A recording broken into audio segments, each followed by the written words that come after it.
Relato de un capucho intimidado por querer abandonar la guerrilla. Un estudiante cuenta cómo operan los reclutadores de grupos ilegales en las universidades y cómo ejecutan sus actos violentos. Por Jenny Gámez.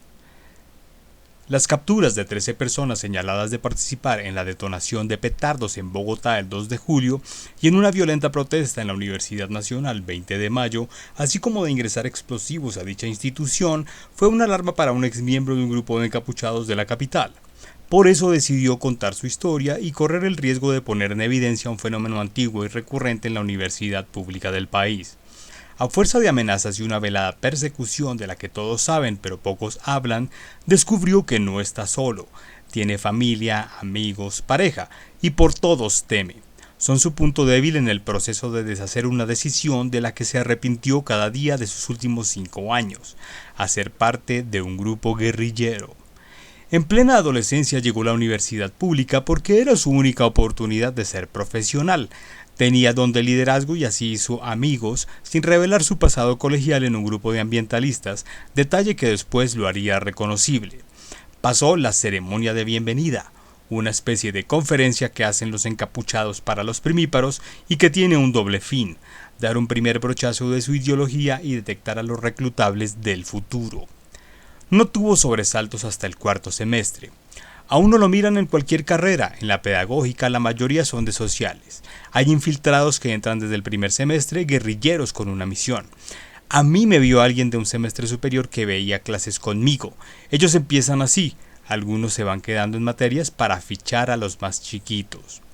Su nuevo amigo empezó a compartir aula, plazoleta, rumba, sala de la casa.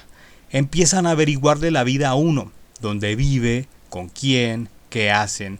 Esto es un elemento de autoprotección y de amenaza. Llegado el momento, si uno habla, le hacen algo a la familia. Saben dónde vive uno, dónde trabajan los papás, en fin, lo saben todo. También le tocó ir a lo que parecía ser la casa de su compañero, conocer a los que parecían sus amigos. Uno no sabe qué es verdad y qué no, inventan historias para protegerse, afirma. Y un día cualquiera se enteró de lo único que realmente era cierto. Me dijo que era parte del movimiento bolivariano estudiantil, que pertenecía a las FARC. Dijo que me vio el perfil, me preguntó si yo quería formarme políticamente. En un principio nadie habla de encapucharse, dijo que no era obligación sino solo el proceso de la formación y a mí me interesó porque yo con la asociación, la de ambientalistas en el colegio, ya traía una formación básica. Antes de hacer conciencia, ya escondía en el cuarto que compartía con su hermano mayor unos CDs, memorias, USB y videos del movimiento juvenil bolivariano, parte del plan Renacer de las masas ideado por el desaparecido Alfonso Cano para buscar talentos en las bases. Era información de dónde había nacido el grupo, quiénes eran los líderes, cuáles grupos había. No dicen cuántas personas son, sino en qué universidad están. En la Universidad Nacional está el grupo más grande, en la Universidad de Antioquia, la del Valle, la Pedagógica, la Distrital, sostiene. En la práctica, el movimiento siempre fue asunto de 3. La primera persona que lo contacta a uno es un compañero, luego viene un supervisor de él, que es ajeno a la universidad, y encima hay otro comandante, que es un jefe guerrillero. Ese supervisor llegó a la universidad, lo conocí, le vi la cara. Ahí uno debe cambiarse el nombre por seguridad. En ese momento uno empieza a ser del grupo guerrillero y a hacer cosas que van más allá, recuerda. Y en ese más allá, por primera vez, se tapó la cara y se vistió de capucho o encapuchado. Uno se manifiesta por lo que le pasa en el país, por el cumpleaños del movimiento o de alguno de los frentes. No todos los frentes hacen parte del grupo, aclara. Lo llamamos una salida. Se sale de la universidad a hacer formación. Salimos a marchar ya encapuchados y a hacer una crítica política desde el movimiento. Por ejemplo, cuando la reforma estudiantil se estaba discutiendo, salimos mucho. Eso se organizaba fuera de la universidad y entregaban el material que tocara administrar. Siempre había dinero para los volantes, las pinturas, el papel, el aluminio, todo lo ponen ellos. El apoyo financiero de los pupilos no pasa de montar una chaza, venta de golosinas o sándwiches sobre una mesa frente a los edificios de la universidad, cuya primera dotación hacen los jefes, quienes luego pasan a recoger las ganancias. Un paso más allá está la guerra. El susto. Viene la dotación, te entregan el overol, la protección para las manos y los pies, la camiseta para la cabeza y el distintivo que va en el brazo, el del movimiento bolivariano, que es una bandera con los ojos de Bolívar. Eso va en el overol en los días de manifestación, lo que uno llama ir a asustar, señala. Aprenden a vestirse en segundos, a camuflarse entre los compañeros, a no dejarse ver. Hace parte del entrenamiento inicial. Después aumenta la dificultad. Una de mis misiones fue guardar parte de una carga de pólvora en mi casa. Nadie me entrenó ni me dijo cómo guardarlo o qué podía pasarme. Me lo entregaron un día antes de una pedrea. Eran grandes cantidades, pues en una pedrea importante se van 5 o 6 kilos. Venía en frascos, me dieron 2 kilos, los metí en mi maleta y al llegar a la casa los escondí debajo de mi cama, recuerda. Mis papás nunca supieron nada, y menos que yo pertenecía al movimiento. Por esos días vio en televisión que un grupo de estudiantes murieron en una casa en Suba mientras manipulaban explosivos. Se le puso la piel de gallina de pensar en los frascos, en el peligro en que puso a su familia. Pese a ello, a la semana siguiente, en un lote abandonado y lejos de la universidad, recibía más entrenamiento. Estuve en un sitio cerca del Parque El Tunal. Aprendí a agarrar los cilindros de gas pimienta, a taparlos y a tirarlos a los del SMAT. Lo siguiente era aprender a acercarse más para hacer más daño. Todo eso se enseña. Los estudiantes de química y carreras afines son los que se entrenan en el manejo de las sustancias y los explosivos. Sé que eso lo hacen en la localidad de Sumapaz. La primera pedrea. Su primera pedrea es un recuerdo que aún hoy le sube la adrenalina. Solo existe un contacto con el que lo está formando a uno y con el superior de él. Nunca nos reunimos, yo sabía que éramos muchos más, pero todo es personalizado. En principio uno se reúne sin ocultarse y se pone a hablar de cualquier cosa, solo para ver cuánta gente llega, dice. Los superiores se distinguen y uno escucha. Llegó el de la Nacional, el de la esquina de la cancha 8, luego ahí está el otro jefe, el en la 5 y así.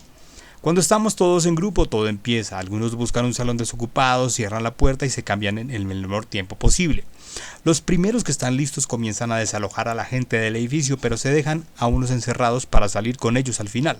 Si va a ser un enfrentamiento largo, más de 3 horas, llegan 40 o 50 personas en la pedagógica. A la Nacional pueden llegar hasta 120. Se reparten los costados, unos llevan y traen papas, otros bombas molotov, otros hacen fuego para dispersar el gas.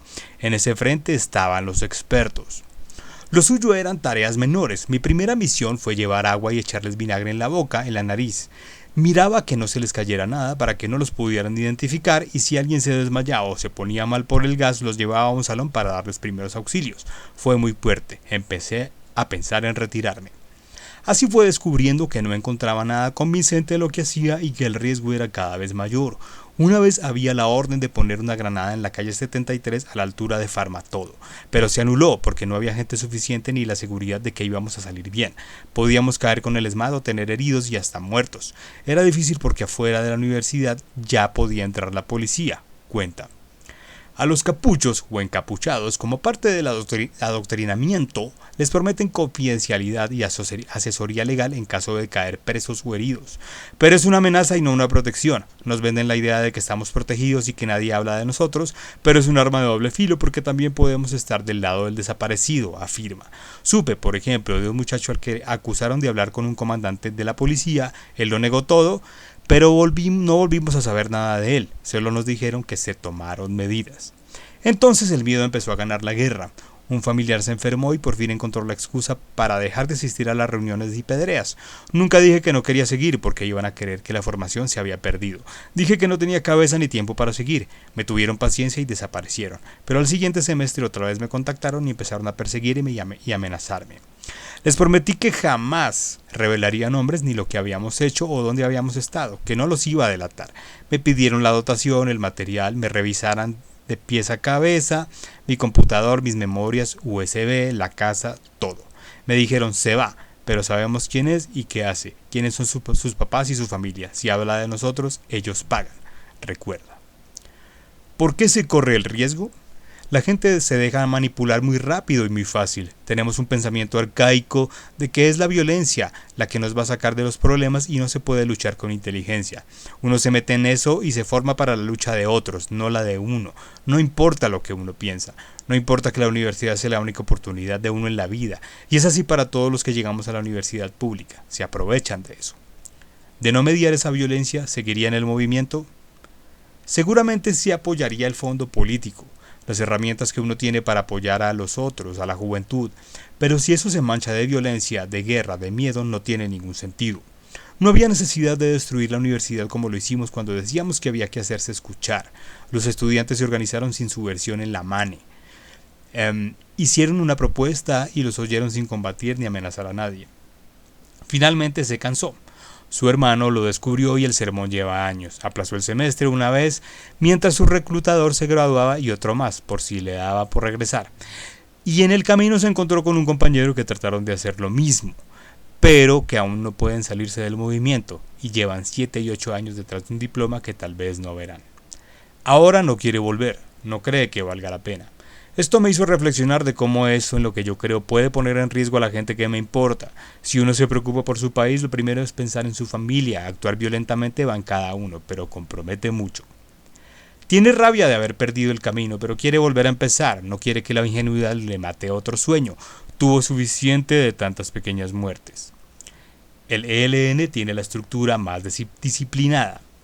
Fuentes que investigan el reclutamiento en las universidades confirmaron que en Bogotá el fenómeno se presenta en las universidades Distrital, Nacional, Pedagógica y Distrital Tecnológica del Sur, y en el país en instituciones públicas de Medellín, Cali, Cúcuta, Barranquilla y Bucaramanga. UIS, según los expertos, el ELN tiene una estructura más disciplinada que la de las FARC y su trabajo político es más fuerte. Al parecer, los 13 detenidos de los últimos días estarían relacionados con los helenos. La labor, dicen las fuentes consultadas, empiezan en los colegios donde se crean lazos de interés que luego se fortalecen en la universidad.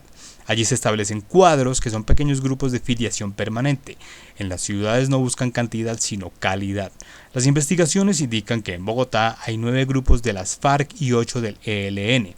De las Águilas Negras, que según los estudiantes controlarían el mercado de la droga. Las autoridades dijeron que no solo no reclutan, sino que no existen y su nombre se usa para intimidar. Jenny Gámez A., editora ADN, Bogotá, Colombia.